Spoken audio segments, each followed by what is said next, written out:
Welcome back to the deep dive. We take research, boil it down, and pull out the behavioral science insights you can use. And today, our mission, it's really practical. It's about how we can bring back some calm to the morning routine. Think about your own ideal morning. Maybe it's quiet, the smell of coffee, that sort of ritual comfort.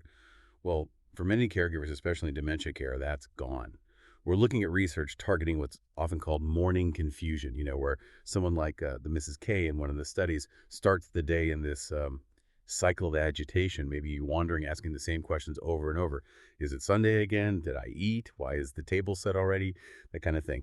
So we're digging into some solid behavioral gerontology research today, aiming to give you an applied behavior analysis toolkit, really, to restore some peace, some predictability. Right.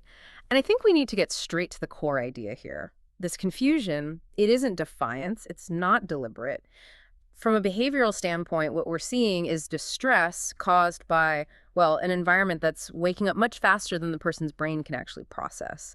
And the really frustrating part for caregivers, just trying to explain things verbally, it doesn't work. You explain it kindly, patiently. No, it's just gone. It vanishes. Yeah. Yeah, quickly as you say it. Yeah. So we fundamentally have to bypass that memory gap. We need something more stable than words. Okay, let's unpack that then. We're talking about a kind of temporary cognitive lag, right? And it's Yeah. really changing how someone experiences the start of their day.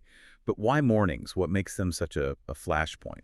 Well, it seems to be a confluence of factors. It's like a perfect storm, neurologically and sensorially. The research really points to this idea of amplified sleep inertia. Sleep inertia, Right. that grogginess we all feel sometimes. Exactly, but much more pronounced. It's that lag between waking up physically and the brain coming fully online cognitively.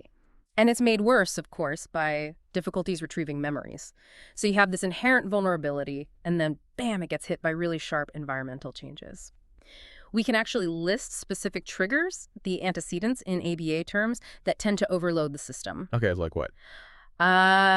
Think about light. It often increases too quickly. Someone throws open the curtains. That's visual overstimulation right there. Then there's noise. Breakfast prep can be noisy, clattering dishes. Maybe the radio's on. That's auditory overload. And sometimes the cues themselves are just ambiguous. There's nothing clear telling the person what time it is or what they're supposed to be doing next. Creates uncertainty. Okay, so if every sudden change acts like a small shock to the system, then the approach isn't trying to change the person's reaction directly. It's about changing the environment first. That's it, exactly. That Yeah. shifts the whole perspective. Yeah. I mean, a core principle in ABA is that behavior is heavily influenced by the environment. So if the morning environment is chaotic and unpredictable, the brain, sort of desperately seeking stability, fills that void with anxiety. Right. Which logically leads to the first practical step, observation. You have to see what's actually happening. So step one is identifying these antecedents. It sounds a bit like creating a forensic file on the morning chaos. That's a great way to put it. You're basically creating an antecedent map. Instead of just seeing it as random confusion, you start to pinpoint visible, repeatable patterns. Maybe the agitation always kicks in right when the coffee grinder starts, for example. Once you see that pattern, you can actually do something about that specific condition. You can manage it. That really reframes the whole challenge, doesn't it? Okay. So that gives us the diagnosis, the why. Now, the proactive part, what the research calls antecedent manipulation. How do we reshape the environment in practical terms? Right, antecedent manipulation, which is step 2. Yeah. This is really where the power lies, because you're proactively removing those stress triggers before they happen. Like you said, we're not correcting the person, we're correcting the conditions. Okay, so what does that look like? Well, the adjustments are often sensory, and they're about sequence. Let's take light again. Mm-hmm. Instead of, throwing open the blinds all at once first thing, try opening them just halfway initially. Let the light increase gradually. Give the brain a chance to adjust. Then, only once the person seems a bit more settled, maybe sitting up or having a sip of water, then you can open them fully. Gentle, not sudden. Mm. Makes sense. What about sound? That often feels harder to control in a busy house. It feels harder, but it is often controllable. We call this implementing auditory calm. Think about replacing potentially jarring sounds like loud TV news or talk radio, especially first thing. Or the chatter. Exactly. Replace it with something predictable and soothing, like soft instrumental music. Maybe wait until after breakfast for the news. Less unexpected noise generally means less sensory overload, less of that searching, anxious behavior. Okay, control the sensory input. And you mentioned sequence. Oh, absolutely critical. The sequence needs to be, well, almost ironclad. Predictability becomes the external memory cue. You use the exact same sequence in the exact same order every single morning. The studies give simple examples like gentle light increase, then offer slippers, then guide to the breakfast spot, then offer coffee. Always the same. Always. That routine itself becomes a reassurance. It signals what's coming next without relying on internal memory. That idea of externalizing memory is really powerful. And that leads us to visual aids, right? That's part of this. Yes, definitely. Visual aids are crucial for providing what we might call environmental recall. Basically, when the brain can't retrieve the information internally, we provide an external, stable truth it can look at. So things like a laminated visual schedule. What would that look like? Super simple. Maybe pictures or large print words. Wake up, wash face, get dressed, eat breakfast, post it right near the bed, somewhere easily visible. And for those repetitive verbal questions, what day is it? What's happening today? You use cue cards. A prominent, easy-to-read, today is board, for example. It's important to stress this isn't about babying someone. It feels more like reteaching predictability, but using the senses. Yeah. You're taking the pressure off their internal memory by providing this reliable external reality they can literally see and touch. That's exactly it. You're removing the need to internally search for information that might be hard to access and instead providing a stable external reference point they can rely on. Which brings us neatly to step 3, reshaping the caregiver's response. This is often called consequence control in ABA because how we react in that moment of confusion can actually determine whether the anxiety fades or gets unintentionally reinforced and just keeps happening. Oh, this is huge, isn't it?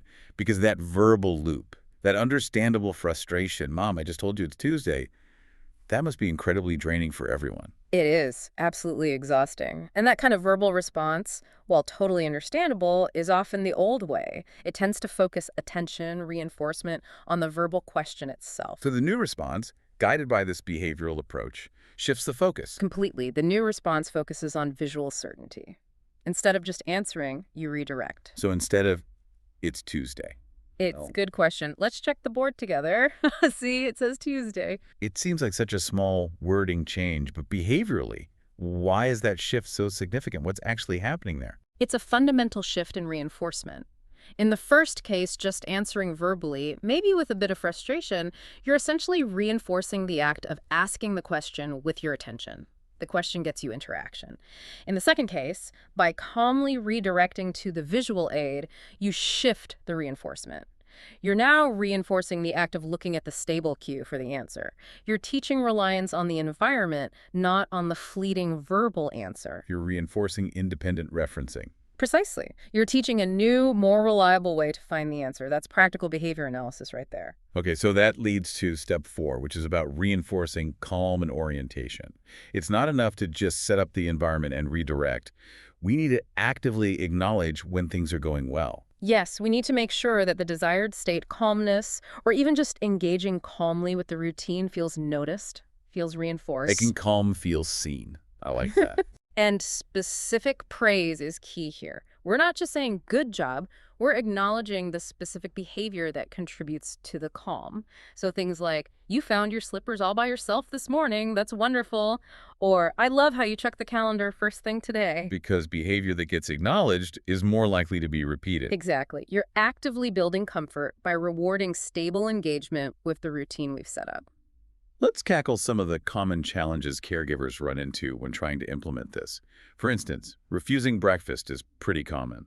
Does this framework offer any help there? It often does, yes. Refusing food is frequently linked directly to that underlying disorientation and anxiety.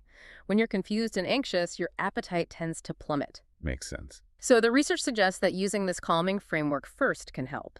Then, pair gentle verbal prompts to eat with those strong, familiar sensory cues, really letting the smell of coffee brewing or toast popping fill the air. Those familiar smells can signal safety, routine, and naturally cue hunger. Okay, here's another practical one. What if the person resists the visual aids? They might push the schedule away or refuse to look at the board, maybe feel like they're being treated like a child. Yeah, that's a really common and understandable reaction, especially early on. Resistance is normal. The key isn't to force it on them. It's about modeling its use yourself consistently until it becomes the trusted source of information, not you directly. So you use it yourself. Exactly. You make it part of your routine too, almost. You might say aloud, let me just check what the board says today, or I need to see what my schedule says for this morning. You interact with it naturally. You make it a shared, neutral reference point, not something you're imposing on them. Over time, it can become less threatening and more of a reliable anchor for them too. And the big question, how long does this take? Consistency sounds key, but it also sounds like a lot of effort up front. When can caregivers realistically expect to see a difference? Consistency is the absolute key, and yes, it takes effort, but the payoff can be significant. The research generally indicates that most families start to notice calmer, smoother mornings within about, say, 10 to 14 days. If they stick to those exact same patterns, the same light, the same sounds, the same sequence, day in, day out. It's that relentless repetition that builds the comfort and locks in the predictability for the brain. So this whole approach really hinges on foresight, doesn't it? It shifts the dynamic away from just reacting to morning stress again and again, towards thoughtful preparation, making changes the night before to ease the morning after. Absolutely. And the literature highlights this beautifully simple things done the night before. Laying out the clothes in the order they're put on, pre-setting the coffee maker so the smell's there upon waking, placing that visual schedule right where it'll be seen first thing. Each small act of preparation becomes, as one source put it, a kindness to the future self. Both the caregivers and the person with dementia receives with relief. Yeah, and I think what's really fascinating when you look at it through this behavioral lens is the core reframing it offers. Morning distress isn't just an inevitable part of dementia, it's often a solvable interaction. An interaction between the time of day, the sensory environment like light and sound, and the brain's temporary uncertainty. And the solution, as behavioral science shows us, often isn't about finding better words or explanations. It's about carefully, gently engineering predictability into the immediate environment. It really is a profound shift in perspective. Where the internal memory might be struggling, the external environment can be designed to remember for the person. The calm we manage to design really can become the calm we experience. Exactly. And, maybe the final thought to leave people with, building on that idea of foresight. Since we see how vital this environmental stability is, think about how the very act of preparing for a calm morning, consciously making kindness a concrete act of planning, how that might fundamentally change the emotional landscape. Not just for the person receiving care, but for the caregiver too. It shifts the whole dynamic, doesn't it? From constant, exhausted reaction to thoughtful, strategic, maybe even hopeful design. And that change itself could be truly transformative for everyone involved.